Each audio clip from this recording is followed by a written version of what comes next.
Recording has started. My name is Kathleen Norman for the recording, and I am the co-coordinator of Rehabilitation Science Seminar Series. And today we are linked with the Health Services and Policy Research Institute. So this is a collaborative seminar. So that is why it is being recorded. In case you ask a question, your name may appear on a recording that will be made available through the Health Services and Policy Research Institute. It's my great pleasure to introduce Dr. Nora Fayed, who will be presenting on complex care for kids Ontario. Nora has been my colleague here for half a dozen years. I didn't prep a full, a little bit more than that, I think. And we're very grateful that she has accepted to do the presentation today. This is our microphone. I'm going to slide it toward you so you can wander around, but it should pick up your voice. Go ahead. Okay. You think I need to hold it like this, or I can No, kind of stick it no, over here? leave it on the table is good, actually. Oh, there. Sure, it's good enough. You don't want it too close. It's more that it's in the middle of your life. Okay. So thank you to all of you for coming, and those of you online. I can't see you online, but I do believe there will be someone here helping me out with kind of fielding your questions. I'll check back in with regards to that. Okay, Dr. Norman will be doing that, so I can't necessarily see you, but there is someone who can. My area of interest, scholarly interest, has really always been measurement sciences, in particular measuring things that are not easy to see or observe directly, but only things that people can report on themselves. And I just wanted to introduce that aspect of my background so it makes sense why I joined this evaluation and how. So Complex Care for Kids Ontario is a provincial-wide intervention aimed at children with medical complexity. And it took a village, and I'm going to really focus and emphasize the collaborative aspect of this work. And you can see these are some of the funders that just helped look at the evaluation. The intervention itself was funded by the Government of Ontario, but the evaluation was partnered, but at the same time, a little bit arm's length from the intervention. So the government funded the intervention, and researchers who understood the population and the research issues evaluated it with support from CIHR, the Ontario Sport Support Unit, and the Ontario Child Health Support Unit. So who are children with medical complexity? A lot of people might not know or see these children very frequently because they really do require a lot of care. And these are children who are less than 1% of Ontario children, but require about 1 out of every 3 healthcare dollars spent on children. That's not an insignificant amount of spending. That's a third of the spending that is used for children. So how do we define them? There are different definitions of children with medical complexity out there. But for the purpose of this evaluation and for the purpose of the clinics, the operational definition were children who were medically fragile, and they were complex in that they were multi-system users. So they're using acute care systems, rehabilitation health systems, healthcare supports in their schools, and healthcare supports at home. Like this, very typical for any one of these children to require all of those health supports. Also, another hallmark of this population is technology dependence. So I don't mean, I'm speaking to a rehab audience now, so when we hear technology dependency or use, we can think of assistive technology or mobility aids, but in this definition, they're referring to life-sustaining medical technology. So feeding tubes, for example, central lines, these types of medical devices that help children live healthy outside of hospital. So in Ontario, it's estimated that over 6,000 children meet this definition. But all stakeholders have a really vested interest in the best possible care and the most efficient care for these children. And prior to our evaluation, only 500 children in Ontario were involved in a structured, specialized program just for children with medical complexity, which we call complex care programs. So we knew that there needed to be improvements for kids with complex care. The families had a very high caregiving load with regards to these children. The clinicians spent a great deal and proportion of their time working with this population of kids, coordinating among each other, but also it's been known from the evidence, and clinicians are quite aware, that they're more vulnerable to medical errors. And so the clinicians had a vested interest in improving their care. Having said that, we already kind of discussed the government awareness of this group, in that they could see how much healthcare spending was going to them. And I'd just like to say, it's all of these stakeholders have kind of different priorities, different interests, different contributions, both to the problem and the solution of how to care for these kids. And acknowledging how the different stakeholders view and contribute and want to participate with regards to care for these kids is very important. So the family stakeholders are, of course, the patient families and the clinicians, as you can see here, but the government really was responsive to this group, and they decided to do something in the form of care coordination, and that's represented by the government's represented by the Provincial Council of Child and Maternal. Okay. Any questions? Okay, so the evaluation lead is Dr. A.L. Cohen, and really did a lot of that groundwork looking at the costs prior to the evaluation, as well as the needs for children with medical complexity. And I helped co-lead the evaluation in particular. Sure, that's me.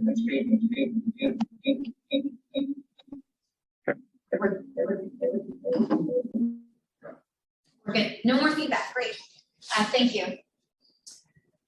Also, there were investigators who were the site leads, and there's actually more site leads than you see right here. And investigators who are more on the looking at the specialized aspects of the science for this. So it takes a village to launch an evaluation, and there were actually many more people involved in this evaluation than can be captured here.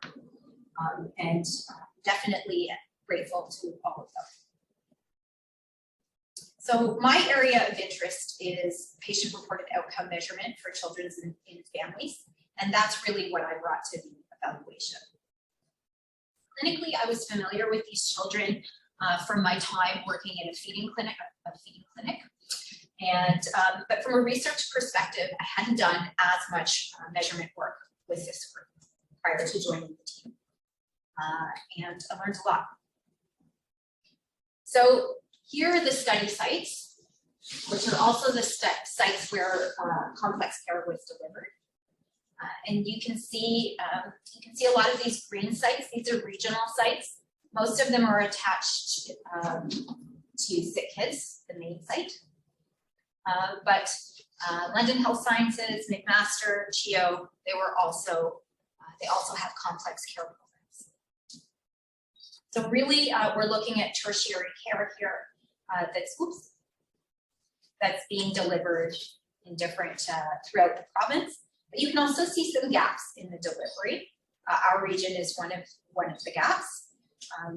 And the presumption was that many children with medical complexity need to travel to tertiary care in Ottawa or Toronto for their complex care needs, and then they're managed by their pediatricians here in Kingston.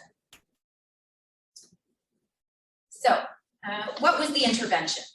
Essentially, it was focused on integrated care and coordination for the kids who can persistently demonstrate the most complex medical care needs. So they were given access to complex care clinics, which is kind of thought of as a one-stop shop. And a care coordinator in the form of a nurse practitioner. And this person's job was essentially to look at the different aspects of care that the family needed, between the neurologist, for example, the nephrologist, all the different specialists, but also potentially coordinating with schools, home care, social work, advocating for whatever the families need, really with a core understanding of how complex these kids' lives were and what their families need. And the other role of the nurse practitioner was to create a shared care plan. So I think many of us in rehab are quite familiar with shared goals and shared care plans, but in acute tertiary care, this might not have been part of the core practice for the way many other acute care programs run. So this was also kind of novel in that setting. And the shared care plan really should have been driven based on family goals. And then the clinicians were there to support the goals. So at this point, I want to share that I'm not really going to focus too much on the results of the evaluation. The reason is because they're not necessarily my results to share yet at this point. They're pretty preliminary, and they're being reviewed. They're under review by a large journal. But what I do think is interesting, especially for the students in this group, is how we went about doing this evaluation. And that's what I really want to talk about, because I hope to kind of bring some of the methods that you've been learning to life. So I really believe that the reason our team has made it this far is the way we approach the evaluation. There were some real world challenges that we met with some novel approaches and some creativity. Now, we didn't invent our own research methods, but nonetheless, it did require a lot of creative thinking around the pragmatics of the way the care was being delivered. The idea really was to get results that would allow us to understand why the intervention did or didn't work, and for whom, and in what regions. As I said, the different stakeholders had different priorities. And so we needed to know what was working for who and why. So that's really what I'm going to be emphasizing. So the first research challenge that we had that was really kind of my main contribution was to advise the government how to evaluate the intervention. Remember, the intervention was that complex care clinic and the nurse practitioner through the shared care plan. How to evaluate it using the best outcomes. But then they also wanted us to do it fast.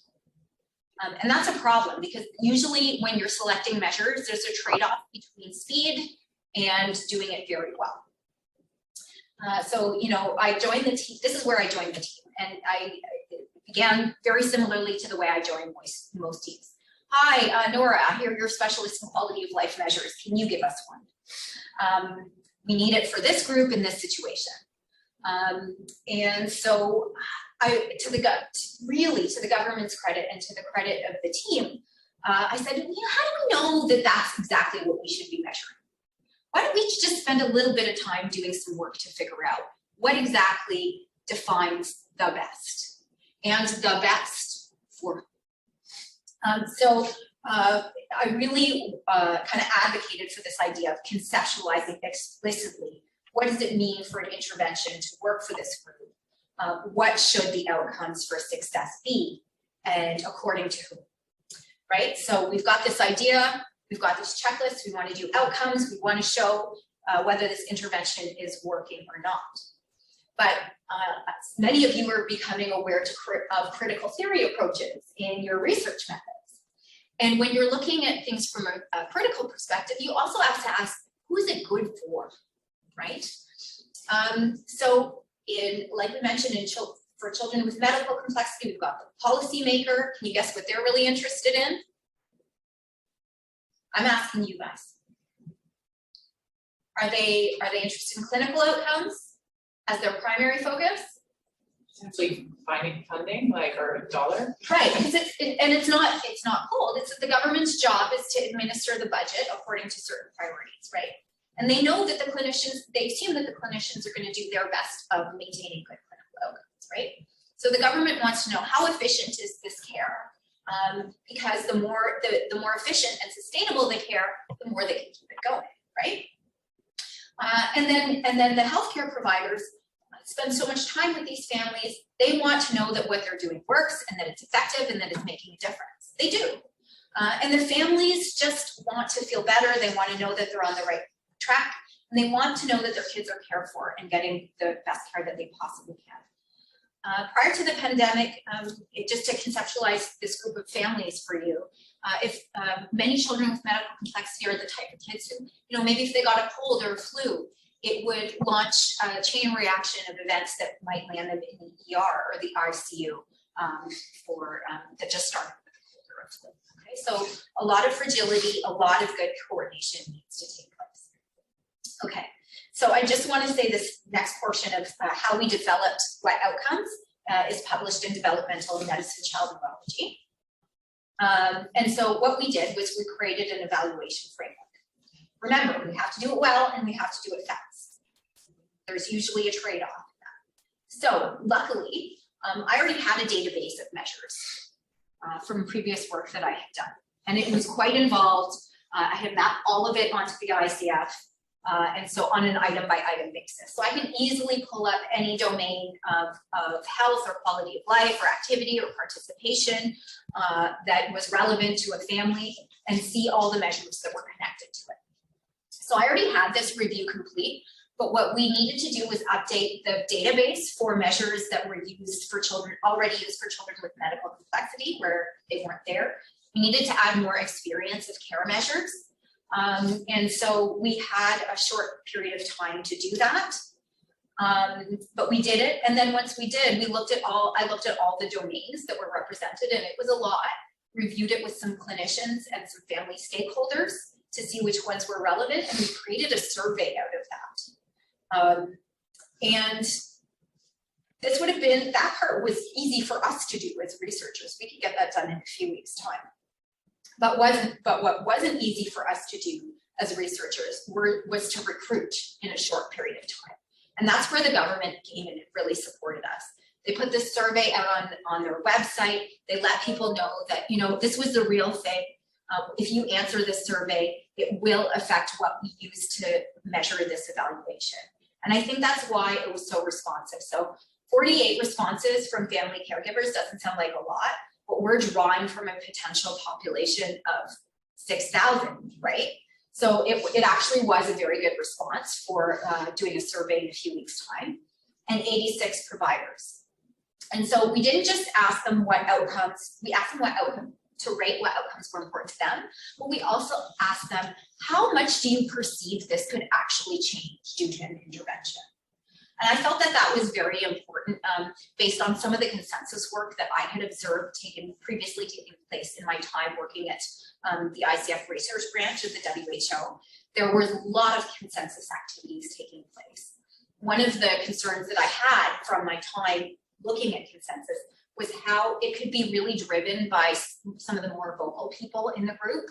And it could also be driven by kind of dominant professional groups or dominant main groups of patients and providers. So this was something I was very concerned about, preserving some of the subgroups and their representation within the priorities of evaluation.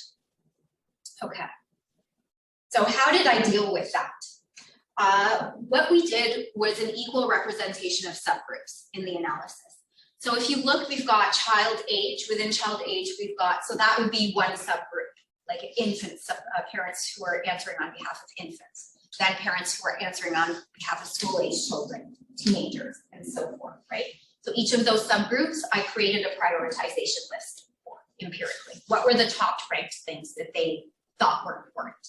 Again, for caregiver type, like we're looking at, mothers or grandparents or foster parents and so on. Years of caregiving. So, people who are very new to the caregiving experience versus ones who have been doing it for 10 years and above. with regards to the professionals, their years of experience, the profession type, are we looking at pediatricians, general pediatricians, pediatric neurologists, occupational therapists, and so on and so forth. The setting that people work, and the region. So you can see I'm trying to capture multiple iterations of like who is prioritizing what. Really cool thing that happened is it was very clear from all these, I think it was about 35 lists of priority rankings, that there were 7 health and quality of life domains that everybody put in their top 5 across all 35 lists. So to me, that meant we didn't need to sit in a consensus meeting and talk about them, right? Like that was done. And the same thing for service delivery domains. There were 5 service delivery domains. Everybody, no matter which subgroup, said we need this. Okay, done. We don't have time to talk about it in a consensus. What we did need to bring to the consensus meeting was the things that were ranked in less than some of those groups. And so there were like 15 health and quality of life domains and 5 service delivery domains that needed to be carried forward into that discussion. So that was the focus of our consensus conference. And that's why we could do the consensus conference in one day. So really it was, you can see it was a phenomenal effort of getting this through. And we had our consensus conference, clinicians all over. And this is our final outcomes evaluation framework. Okay, you can see there are pillars here. I call them pillars. We could call them domains or areas, but we've got experience of care outcomes, what's important to the children, their kind of outcomes, the caregiver outcomes, and the costs, things relating to the costs. So I just like to, I'm not going to get into the details too much of what these specific outcomes are, but you can see there's a lot of them. And we had to, can you imagine evaluating this many outcomes in a clinical trial? We did. We did do it. And so it was a huge every single family that contributed to this evaluation has given us a lot because they sat there and filled in a survey for every single one of these outcomes. Having said that, the cost that we're looking at, we didn't just look at costs from the government perspective, we looked at costs from the family perspective. And because we had a brilliant health economist, Myla Moretti at CCKO, she actually had done some work on how to quantify different aspects of family costs. And I'm really proud to be on a team that could do such a thing. Because, if costs for government go up or down, how does that affect the families? So, costs happen according to multiple stakeholders. And so how long did it take? That whole thing front to end? I should probably close this off, but it took 20 weeks, which is less, it's 5 months. So really, we made up for what we couldn't, we didn't have a lot of time, but we had a lot of collaboration. We had all hands on deck and a lot of motivation and will. So not every evaluation has that, but we did. And so I think if you've got to make a decision quickly, if you've got to work quickly, you've got to say, well, then what do I have in the way of resources and motivation and collaboration among these different partners? So getting the framework was just the first step, right? Then we've got to press play on evaluating the intervention. Everything okay? I'm getting online that this is, I'm just going to, one about okay. Put it a little closer to you. Okay, sorry about that, online people. And if there's something I missed, I can't see you on my screen right now or who you are, but I definitely look forward to answering some of your questions. So I'm going to go a little faster through these next couple challenges so that we can have some time for discussion. But the second one was that we needed decisive results. And that usually means a randomized control trial or an experimental design. But we also needed it to be ethical and feasible. Now, ethically, do you think it would be easy for us to decide who gets complex care and who doesn't get complex care, and that some kids should not get complex care? We already figured out that this is a really a population that needs us. So that wasn't ethical. So students in the audience, any ideas? What would you do? If there's anyone online who wants to shoot their responses through Dr. Norman, please, by all means. Any ideas? You need an experimental design that's if it's going to conclusively show whether the intervention was effective or not due to some other reason, but the intervention itself. No ideas? Okay, well, I know for the first years you probably haven't started RCTs yet. And this is kind of an advanced level thing. But pragmatic RCTs often take advantage of looking at how we can develop control groups and how we can look at randomization. So what they did was they looked at the mean waitlist times for families, and they randomly assigned people to the current standard of the waitlist. The current waitlist standard was 12 months. And so they randomly assigned them to waitlist or intervention. And if you were assigned to waitlist, you would eventually get care. And you would have to wait for that care given the mean standard, which is 12 months. And so the way that works is through a step wedge design, right? So the first wave gets to, if they are assigned to the intervention, they get to go through right away, and so on, okay? So the waitlist becomes its own control group. Make sense? I really encourage you to look at step wedge designs. There are other pragmatic experimental designs that are out there. So everyone eventually received the intervention, and they didn't have to wait longer for it than they would have had to otherwise. And there were, of course, exceptions for families that they knew how to triage off the wait list when they were really fragile. You're going to have to ask a clinician in the group how they did that. That's, although I've heard it many times, it's not my area of expertise.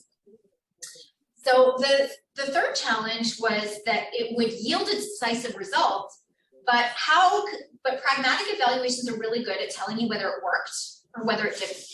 But they can't tell you why it worked, and if you got negative results, why it didn't work. So students, any ideas what you would do in that situation? There's something you can build into your evaluation. Maybe Solomon? Yeah. Yeah, okay.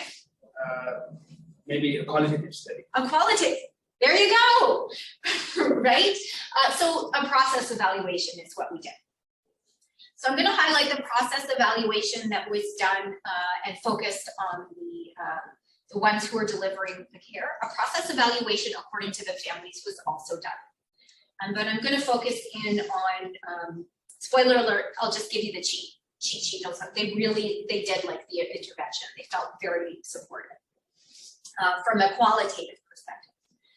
So the process evaluation that was geared towards the providers, they tapped into the administrators and the leads and the frontline clinical providers, and they got feedback from 38 stakeholders. So it was quite comprehensive. So we're looking at regional and administrative leads and managers, medical leads, a lot of people. So in a process evaluation like this, you have to work really hard to make sure your ethics are quite sound, and you work very hard on your confidentiality and protection, and you don't reveal too much in your analysis that would point to any one individual. So this was published, but these are the main themes. Really, the capacity to actually do the coordination that you hope to do was discussed a lot by the providers, as well as the sustainability of the intervention. Some issues that came up with regional tailoring, social work, and allied health. What I think is really interesting, the way we've got, like, on the one hand, we've got these kind of three areas, coordination, sustainability, and regional tailoring that are kind of high level. And then on the other hand, we've got these really two specific domains, one being allied health. To the students in the audience, that's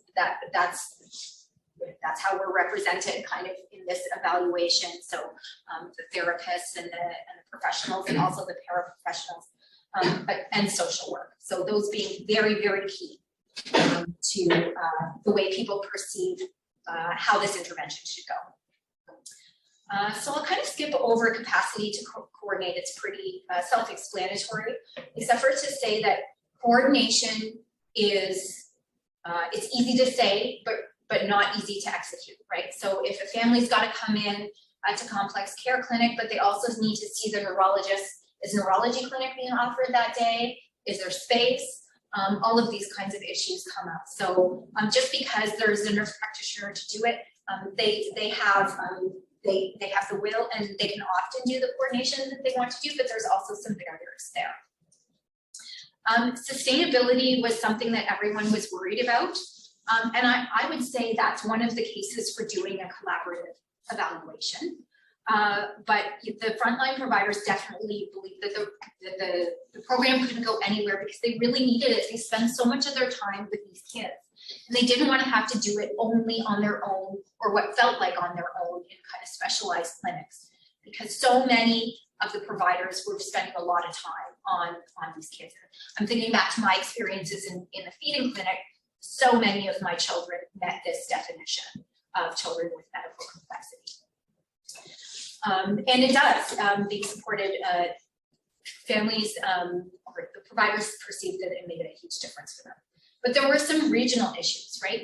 Care doesn't unfold in every region the way it does like in the more concentrated urban centers versus the small urban centers. There's differences in the way that coordinated care can be operationalized. But these two themes are near and dear to my heart, social work and allied health, because they highlight that even if the care coordination is there, without the allied health support, that there's going to be gaps in service and gaps in need for what families need from the providers, right? So, if there's no feeding program in particular, I mean, this was highlighted many times. Louder? Well, you just paid. Okay. Like, for example, they highlight the need for a feeding program, which is near and dear to my heart.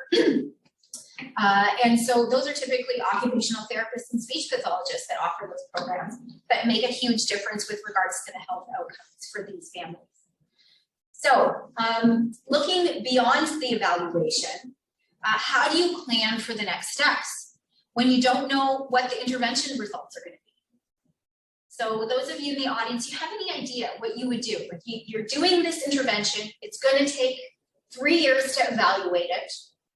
But you want to make sure at the end, whether you have negative results or positive results, that you can keep things going. Any ideas what you would do? Okay, well, I'll share ours. So our evaluation framework kind of gave us some clues. We knew that there were some gaps. Okay, so here were all the outcomes. I really like them because they map onto the quadruple aim quite well, or most aspects of the quadruple aim. Guys, are you familiar with the quadruple aim? Well, if you ever did some health services or systems research, I really encourage you to look at the quadruple aims, because what they are this idea that we can't just offer good outcomes, good clinical outcomes to people. We've got to look at the clinical outcomes that make a difference in the population. But also people need to have a good experience of care. They can't just have a good healthcare outcome, but have a terrible time getting there, okay? But also costs need to be considered. And we need to think of the providers too, because they're part of the system. So the clinicians and the doctors and the nurses and all of us and paraprofessionals, they are part of it. They need to have good experiences as well. And that's how you strengthen a healthcare system. That's the ideal, okay? So in complex care, what we noticed is we had measurement tools available to measure everything but things in this pillar.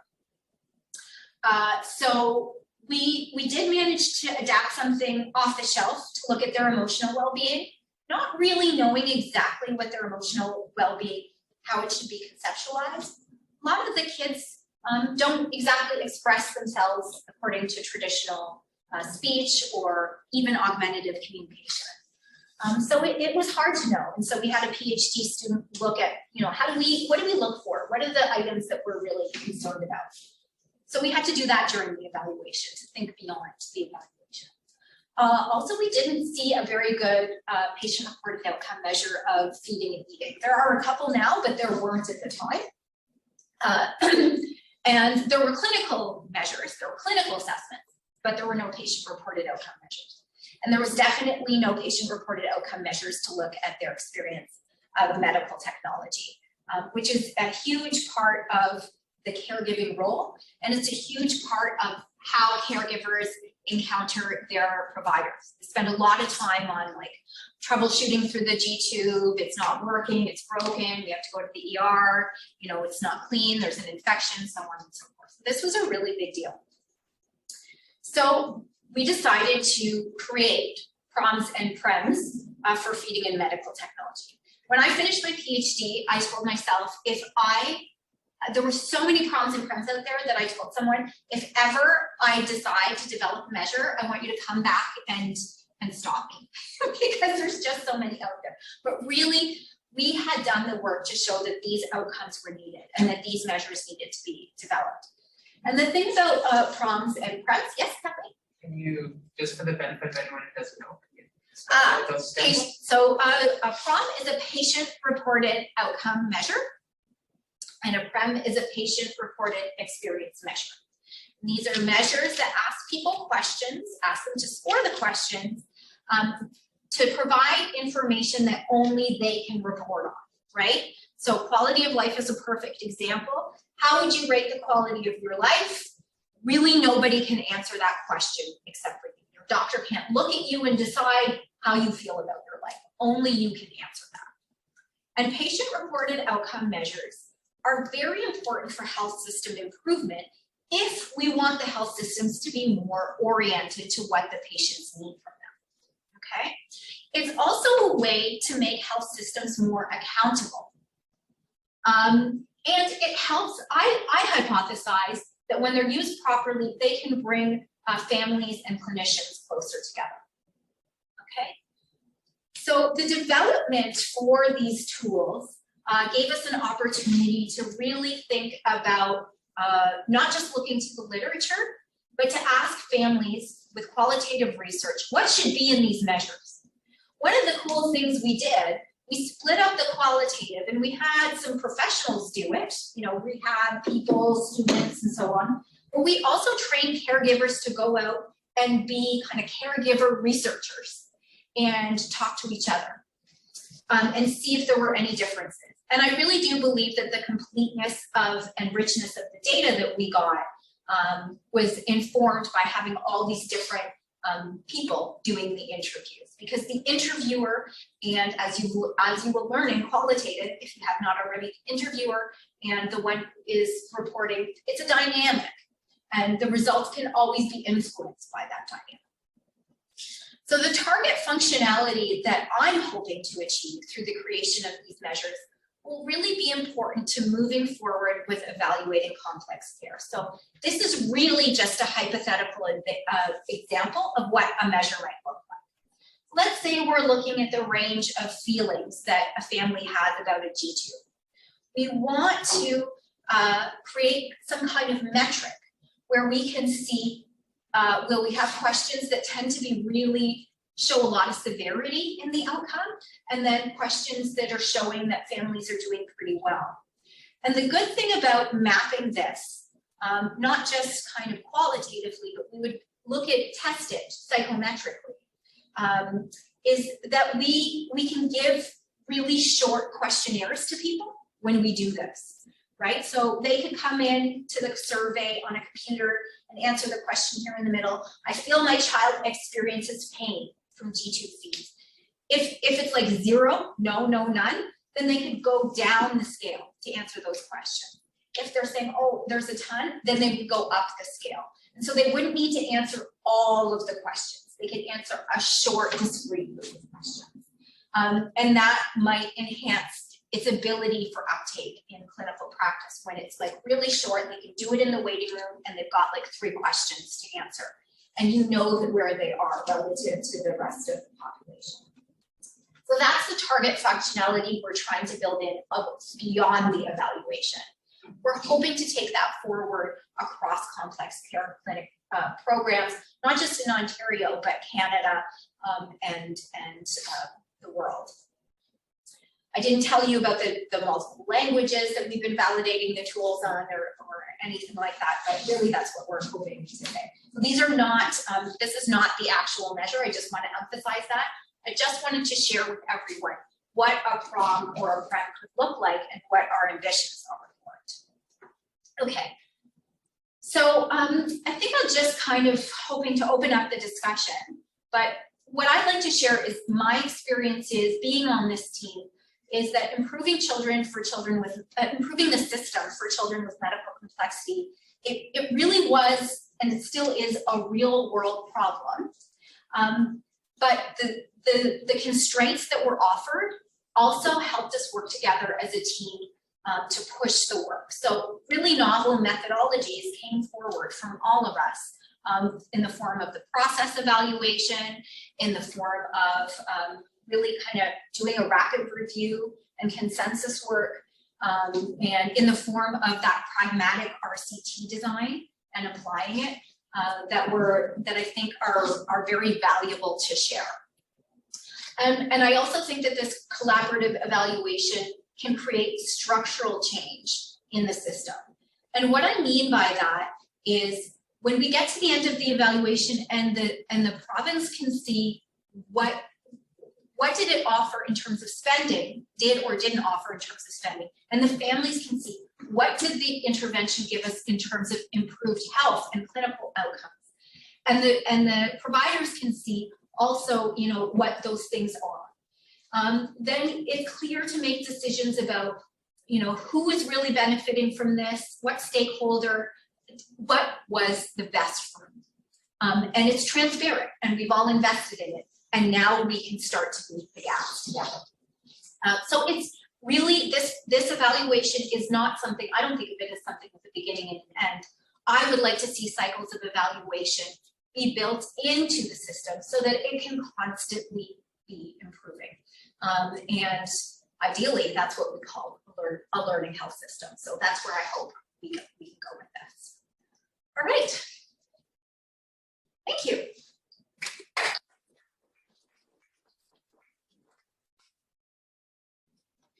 I think this for the people online, you may be able to see in the Louise Acton room that I've taken a red box in my hand. This is our microphone system that Nora's been talking. So I'm going to open it up to questions from the room, and I will not be monitoring, for those of you online, I will be monitoring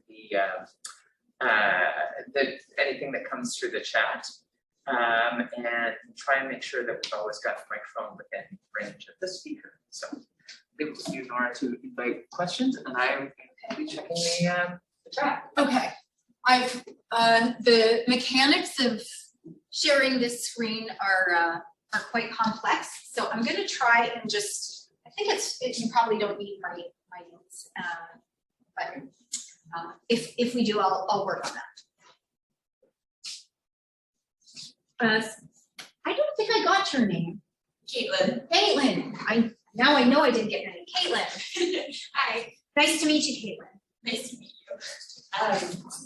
I was interested in the participatory nature of developing the new outcome measure, how you had family researchers talk to other family members. Okay. And I was wondering if that's kind of common when you're developing outcome measures, and if those family researchers were involved in any other way through the process of evaluation. Okay. So for people online, I should have thrown this microphone to Caitlin when she was asking her question. But essentially, Caitlin, tell me if this is if I'm rephrasing it.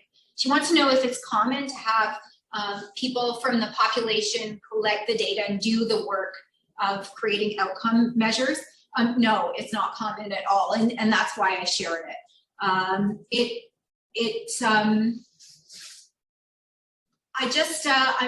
I'm always thinking of the not about us, without us. And so I thought, and I also know that the families hold a lot of space for each other online. They do a lot of discussion among themselves. And among children with medical complexity, this group of families who manage, they really share a lot of resources and information among each other that might be different from the conversations they have with their providers. And since the objective of the measure was to really get at their experiences and their subjective, internal world about these issues, then I thought the quality of the measure can only be improved by looking at just getting really good data, essentially, right? So in terms of the types of, I just think the focus of the discussions can be a little bit different when it was sort of like mom to mom versus when it was student therapist to caregiver. And so yeah, it's not very common. And there were some ethical issues that we needed to think about, like, you know, people having access to their friends' data potentially, these types of things. So if you're interested in how we manage that, I'm happy to talk to you about it. But yeah, there were some, it did ruffle some feathers, but we worked with our REB and we worked with the caregiver researchers to set some boundaries and do it in a good way. Yeah, yeah.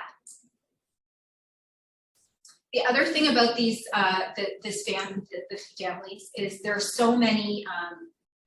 The caregivers represent a lot of a workforce. A lot of the families can't work, or they can't work as much as they did prior to having to care for their child. And so there's a phenomenally capable workforce embedded in these families of people who are mostly caregiving, but could do a little bit of bits and pieces of things on the side and are happy to make the contribution. So, and we paid them, by the way. Yeah. I forget your name. That's okay. Steph. Steph, yes, Stephanie. Just two questions. I got it. Oh, Dr. Norman. Request from online to take the share off so that. Take the share off. Yeah. Okay, good. Oh, okay. Okay, is that better? Oh, yes, and now I can see people who are here. Great. And sorry, you might have said this, but just to clarify, what was pushing the timeline? Why was it so tight? Well, because the intervention was going to go ahead anyway. The government had funded it, the families wanted it, and the providers wanted it too. So yes, ideally, we would have been able to say, okay, these are the measures we're going to use. Now we're going to go. We need the microphone. Sorry. I didn't even notice that I didn't have it anymore. So yes, the intervention was going ahead. And it was really, I really can't emphasize enough. Some of the leaders that were involved, the clinical leaders, worked really closely with the government to say, but we really can't reach the end of this not knowing what about it worked or didn't work, and if it was effective or not, and can we do this using this? So there was like a lot of groundwork before I even joined the team around the importance of rigorously evaluating things. Yeah, but the rapid timeline issue was because the funding was coming down and the nurse practitioners were going to start. Yeah.